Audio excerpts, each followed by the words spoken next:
about AI in online dating. And I saw your company on the website. And can you describe how AI and ML work for me? Sure, but what are you? Can you go over what you're working on again and what you might be working on this? How the app work for me? I can, yeah, but I was just wondering what is this part of? Is this for a story? Yeah, this is for the story. Okay. Oh, you mean what story? Yeah. Oh yeah, it's about AI in online dating. Basically about that. What I saw on the Facebook page, it is AI, the next generation's AI matchmaker. So I see AI application in the online dating market, and I think it is really interesting. That's how we started to do the story. Okay, cool. And who are you a writer for? What's your company? My company? Yes. South China Morning Post. Okay. Yeah, we are the biggest English outlet in Hong Kong. Okay, yes, I remember that. Okay, great, thanks. Always good to have context. Yeah, so you wanted to know, you just want me to describe how it works? Yes, how it works. Okay. Yeah, so basically, you talk to it for about a week, and it's like talking to Siri, except it's guiding the conversation. So it'll keep asking you questions, and it'll ask you all kinds of questions all over the board, every different kind of question you could think of. And if you tell me like a subject, I could tell you like there's a few questions on it. But it'll feel like there's almost an unlimited amount of questions, and it talks to you for about a week, asking you different questions to get to know you. And then after a week, it starts automatically introducing you to people. And so there's no chatting or text. There's no texting, and there's no galleries to search through. It's just learning everybody and then matching people together like that. So yeah, I saw you guys will also offer dating advice. Like after you choose someone. Yes. I would call it dating advice and coaching. Yeah, so just to give you a quick backstory, the reason I made this is because I went through a human matchmaking service. Have you ever been through a human matchmaking or knew anybody that did it? No. An actual matchmaking service where there's people that interview you and talk to you about your date and like debrief with you afterwards. So this is what I went through. I had a lot of trouble dating, so I went through a human matchmaking service, and it was the closest I've ever been to finding my true someone. And so I took all the techniques from there. So a lot of the coaching and handling is the same principle. So like AIM, for example, will coach you on how to act on your first phone call. It'll give both people advice. It'll say, keep it light. Don't go into anything too deep. The point of this call is to set up a first date, and it'll coach the guy and the man and the woman, or whatever it is, the man and man or woman and woman. And it'll coach him on how to act on the first phone call, and then it'll follow up with them after the first phone call and see when their date is. And then before they're going to go on their first date, it'll check in with them. It'll give them some advice right away about what to do on the date, and don't be afraid to talk to each other and get to know each other. And then it'll keep coaching them all the way up to their first date. And then after the first date, it'll continue to do that sort of coaching, and it'll ask you how it went, and it'll measure how it went on a few different scales, and then it'll offer suggestions or advice on whether to continue or keep looking. So how do you personalize it? Like personalized dating advice based on every different. Okay, yeah. So so some of it is general and some of it is personalized. So some general advice would be like, the first phone call is about setting up your first date. This could be applied to everyone. Some of the advice is personalized. Like, for example, it will suggest a dating idea when you're going on your first date. So it would say, when it introduced you to the person, it already explained a lot about their personality. For example, it would say, it would show you their major trends, like whether they're a traditional person by nature, or whether they're more modern, whether they're like career oriented and they're really obsessed with their career, or whether they're more like family oriented and not as obsessed with their career. So you get these indications like before you even meet them. But then when it's coaching you on what to do on your date, it would say things like, based on my assessment of her, she's a traditional person, and so I'd recommend taking her to dinner and then maybe a walk around the block afterwards. Yeah, cool. That's cool. So, did you guys actually analyze the chatting record? Like when I talk to people and their record, and they kind of like analyze what I should say? No, there's no chatting in AIM, and there's no chat records that we analyze. It's all from questions that they answered, and there's a lot of like there's a lot of ways AIM collects information, but it's always questions, and some of it's like picture stories. It'll show you some pictures and have you pick certain options, and others are like open-ended questions. It would ask you, tell me a story about something embarrassing that happened in your childhood, and you can talk in an open way about anything, and it'll make little determinations based on like what you're saying and how you're saying it. And there's a lot of multiple choice and true or false questions to measure things directly. So all that comes from the questions, picture stories. Sure. So it is based on a personalized profile. The question then created personalized profile, then which will let you guys to offer dating advice. Am I understanding? Yes, but the profile, it's true. It's like a profile, but the profile is hidden from you. You don't even know it's being made. And unlike in a dating app, you don't modify your own profile. You just answer the questions, it makes it for you. Sure. So how do you guys label people, or how do you guys to do the profile? Did you say label people? Label. Like, in China's marriage market, they kind of like, they don't label people like their age, their profession, like sometimes like how many, the ownership of house, blah, like it's kind of labeled there in the marriage market. So I'm wondering how AI do it, because I know AI has a lot of standard. It's definitely machine learning something. It's not like that emotional. It's very rational. So how do you guys do the profile? Which is more professional, you said? Which part is more professional? It's not human, so machines definitely have a lot of standard, to my understanding. Is that true? Yes, but I also think there's a cultural difference too, because I know that in some countries, like there's classes of people, and you could say that somebody's in a certain class. But here, for the way AIM is designed, it's designed around basically the North American system values. But it would be like, income is talked about for a man. It's talked about. It's measured, but it's not like put out in front as like the only thing that's important. It would be like more of the things I was talking about, like career oriented or family oriented, because that tells a lot about what it's going to be like to be with that person. And so it'll give you an indication of, if it's a man, an indication of his success and his career, and it asks a lot of questions about career. Like, are you an entrepreneur?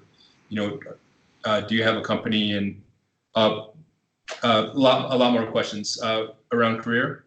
And then the women have a lot of questions about lots of different things. So it covers everything in a general way, but it doesn't really label somebody exactly. It kind of just describes the things you would want to know about your partner, is how I say it. Cool. So yeah, how would you that different from the traditional online dating service? Yeah.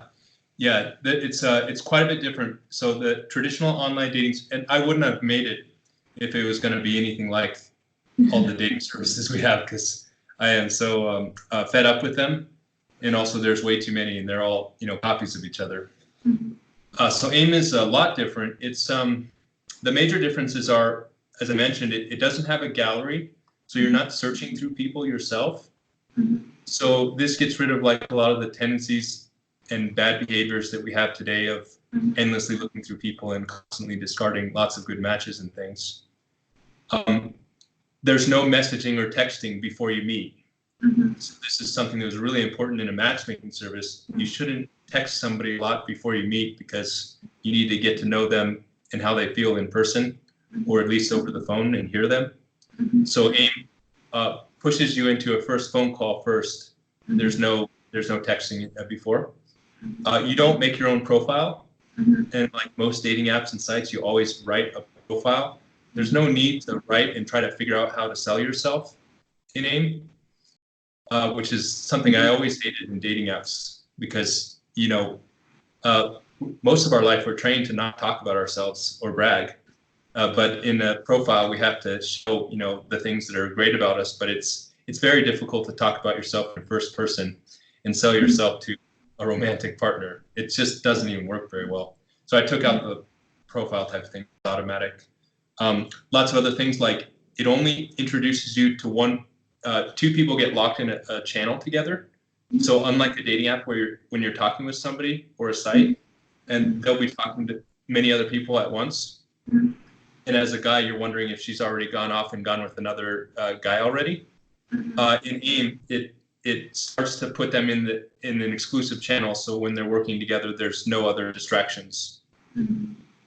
Cool. So how would you consider the dating advice part? Like, do you think young people actually need a dating advice because like they don't know how to start a conversation yet? Tell me more. Yes, I do. Yeah, because first of all, I was a young person. I mean, I was like late 20s when I got into the matchmaking service, and I felt like really lost, actually. And I was lost because all the dating apps, there's so many different styles and like things you have to do, like sending roses or whatever, and you don't even know if that's important or not. Fake roses, I mean. So I felt so lost. Like even though I'm a pretty smart guy and I can figure things out, there's just so many games, in dating apps, so many different rules and games.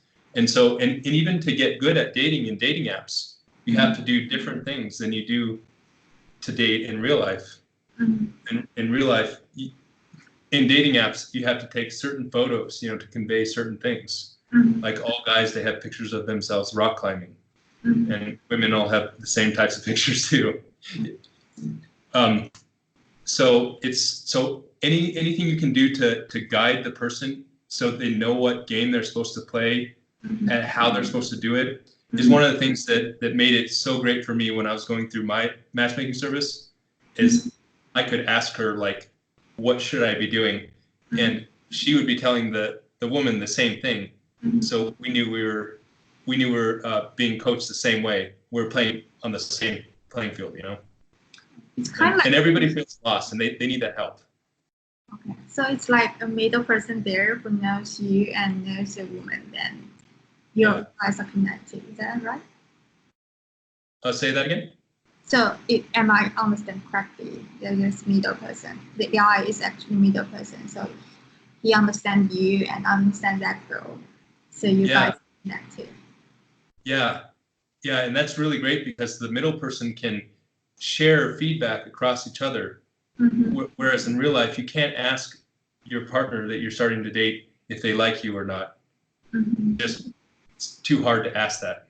But with a matchmaker, you can figure that out because they can share feedback, and it helps a lot. So how would you guys track feedback? How did the app track feedback? How does it track it? Yeah, how like I am a woman and after date, and how would the app track my feedback?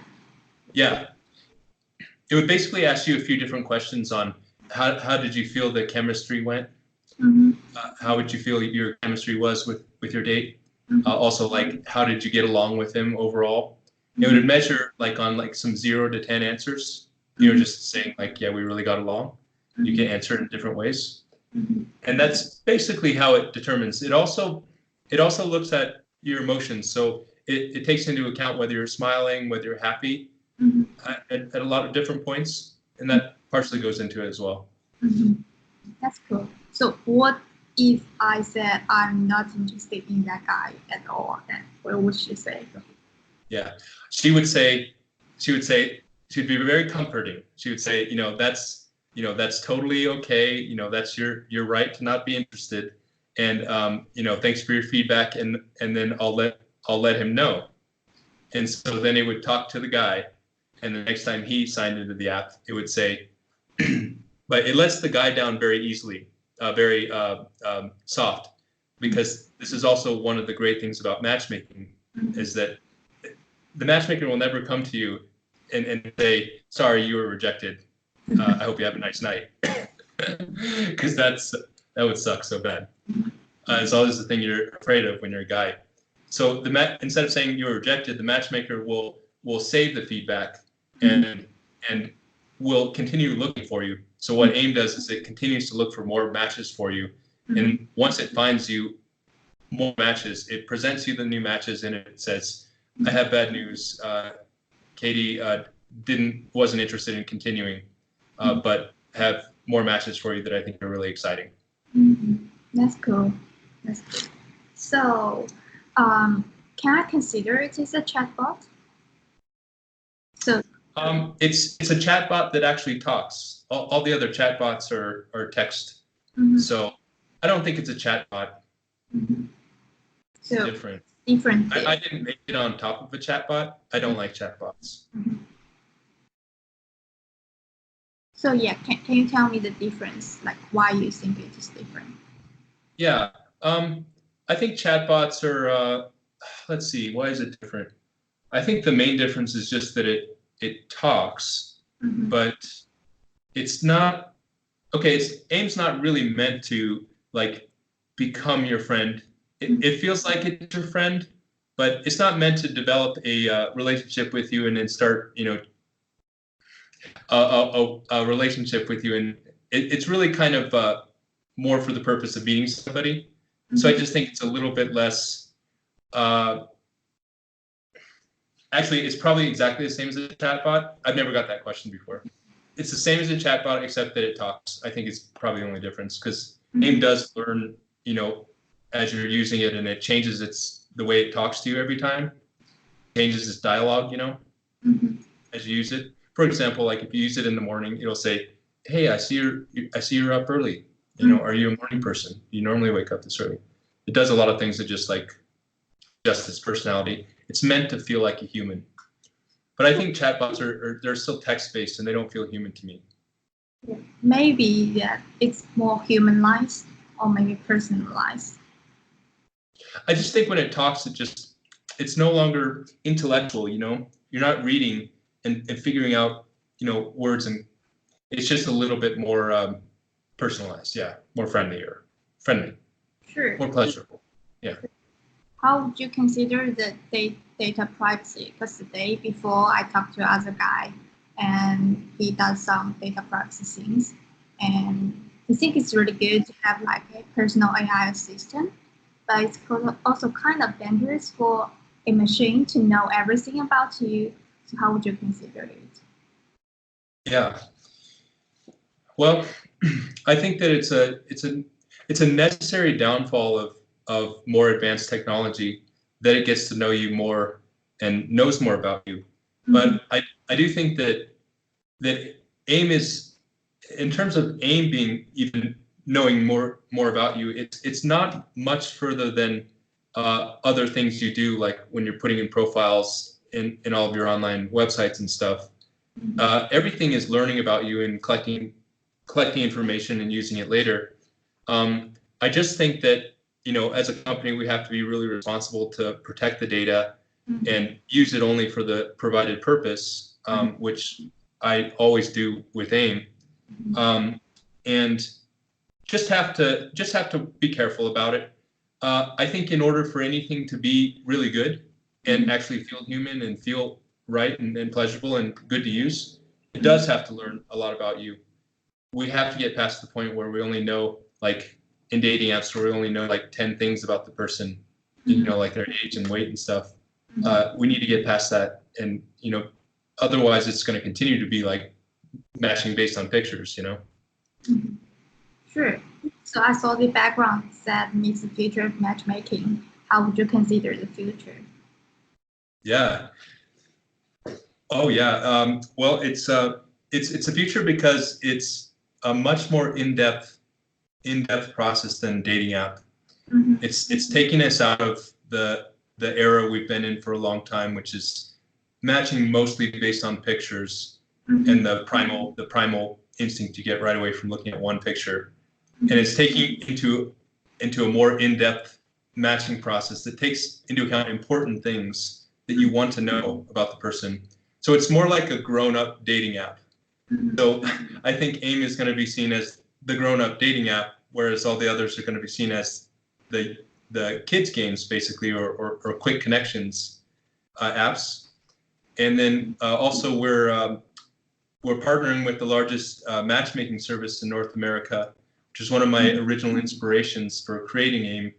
And through that, we're going to boost it even further and just spread it around. Right now, AIM is in Colorado, where I started it, in Denver. And it's also in LA now, we've got quite a few users. And then also in New York, starting out. But pretty soon it will be, you know, everywhere in the U.S., especially with this matchmaking service partnership. And so the reason it's the future is because it's bringing matchmaking services into an AI, which hasn't been done before. And dating apps will look totally different in comparison. You know, I believe they'll be, you know, a distant memory if something like this can really catch on. So how big is your team? And did you hire a person and dating person